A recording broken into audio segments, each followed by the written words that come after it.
What up, YouTube? Ed WeskerGriff coming back with a card show recap.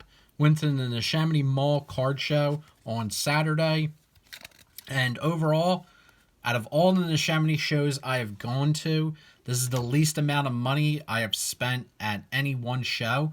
Only spent $50. Did have a great time at the show. Was hanging out with Ray from Philly, Ray's friend Jim, and also Mike O. So we were hanging out for a couple hours, talk about the hobby, shooting the breeze, talking about the state of Phillies baseball and Philly sports. So had a really, really great afternoon, but did not spend a lot of money on cards. And I will say, for the show, for whatever reason, they had 3 to 4 well, it was actually more than that. It was like 4 to 6 new type of dealers there. And a lot of the dealers that I frequently buy from, Wheel Guy and several others, they were not set up at the show. So I think the reason being is because they're in the fall and the winter, they're running the show every month. So they're probably switching out, or dealers are opting in and out of specific months. But they weren't, a lot of the dealers moral of the story is, a lot of the dealers that I buy from weren't at this particular show. So, was able to still find some pretty cool stuff for the collection. I did pick up some real oddball stuff for the Phillies and Eagles PC. You'll see what I mean when I show those off. But let's jump right into it. This is a mall show on a $50 budget. So, the first card here, we got this Doug Glanville from 1999. Crown Royale, and it is numbered out of 99. So late 90s card numbered out of 99. Do the math. I mean, it was probably insanely difficult to pull a card like this. Now, Doug Glanville, really solid player for the Phillies in the late 90s. I think he hit like over 300 for us a couple seasons. Just a really good overall player. So, to pick this up for a quarter, why not? That's a pretty cool card for the Phillies PC. Next, for a quarter, Fleer Ultra Gold of Desi Relaford. Absolute shitbag for the Phillies. Was really, really horrible. I think he hit about like 200 for like 2 or 3 seasons. So, any Phillies fan from the late 90s will know him. Then we got a guy who's kind of infamous in baseball, Vicente Padilla. This was a quarter. This is from Fleer Hardball. I say it's infamous because this guy started so many brawls by just being a headhunter and hitting everyone that he must have incited so many different baseball brawls over the course of his career. But definitely a character within the game. I know Mark Teixeira is definitely not a fan of this guy. But the headhunter, Vicente Padilla, the Padilla Flotilla that used to be at the Veterans Stadium. Good times. Next, this is from 1996 Metal Universe. This is a Lenny Dykstra. I'm honestly surprised that Netflix hasn't made a documentary on the life of Lenny Dykstra, considering how zany and crazy it is. It's definitely on the Tiger King level, if you ask me.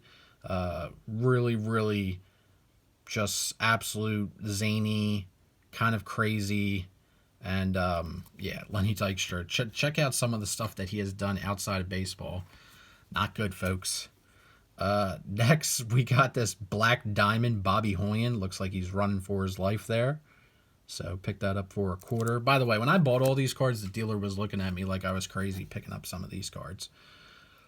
Next, Topps Total. Picked this up because I literally cannot believe that they made a card of Reno Mahe. Reno Mahe was our kick return, punt returner, and he always just barely made the team every training camp. And part of the reason was because Andy Reid had like an infatuation with him. He absolutely loved the guy.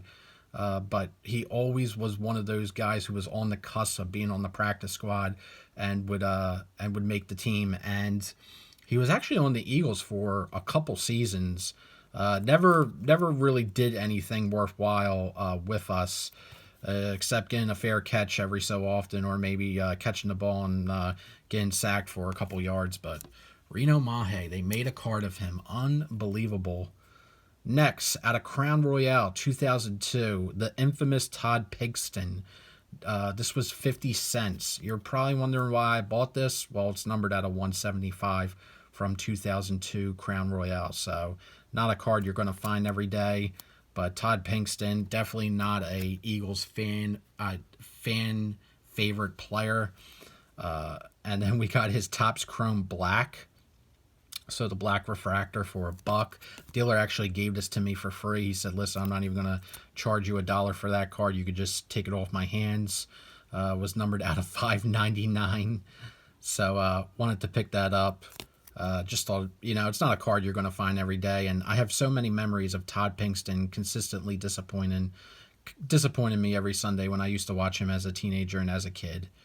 The man had alligator arms and would never go across the middle of the field. He would always leave Donovan McNabb for dry. He would never cross in the middle of the field. All right, so those are kind of the obscure or slash shitbag pickups. But now let's get into the good stuff. So starting off with a nice Juan Soto from 2019 Topps Chrome. Nice refractor shine to that card. So Juan Soto. Then we got a nice Jimmy Rollins Bowman Chrome rookie for $4. Thought that was a really nice deal. Going to be on the Hall of Fame ballot this year, so we'll see how Jimmy does. I do believe he will eventually get into the Hall of Fame. In my opinion, he is a Hall of Famer, so we'll see how he makes out on his first year on the ballot. And then a guy who's up for the NL MVP this year, Bryce Harper, his Prism rookie. Was able to get $2 off of this, so paid $18. So Bryce Harper Prism rookie. Cool looking card. So got those, and then my final pickup from the show. Bought this from the same dealer as the Harper Prism, but this cool Willie Puddinhead Jones, 1952. I think these are the red tobaccos. Red Man Chewing Tobaccos. So Red Man double header. It is missing the tab here at the bottom. But I'm probably going to get this encapsulated by SGC, send this off. Don't have this particular Willie Puddinhead Jones for the collection, so figure it'd be a pretty cool pickup. So for $20, I thought that was pretty nice. Condition-wise, it looks pretty decent. Surface looks good. But it definitely has some... the corners look pretty rounded. But I think my hope is that it at least gets a SGC 2 or 3. So we'll see. And again, there's the back for the 52 Red Man Willie Puddinhead Jones. And then the final pickup was actually outside of the show. Got this off Might Go. This is from Topps' website, the Project 70, the Bryce Harper Grand Theft Auto inspired card. Saw this when it got posted and wanted to buy it immediately. Big fan of the Grand Theft Auto series. I mean, I grew up playing those games, Grand Theft Auto 3, Vice City, San Andreas, and Grand Theft Auto 5. So just really, really love the design of that. And that was done by the Sue Surgeon. So not too familiar with him, but had to get this card for the Phillies PC / Harper collection and the Project collection. So really, really well done there by Project 70. And that's all I got for you guys. So other than that, I bought, in the background, was able to find 2 blasters at Barnes & Nobles in the mall. So that was kind of cool. That's the first time run across Topps update in the wild. So win-win there. So, hey, check your local Barnes & Nobles. You might be able to find some retail product there. But that's all I got for you guys. Thanks for watching the video.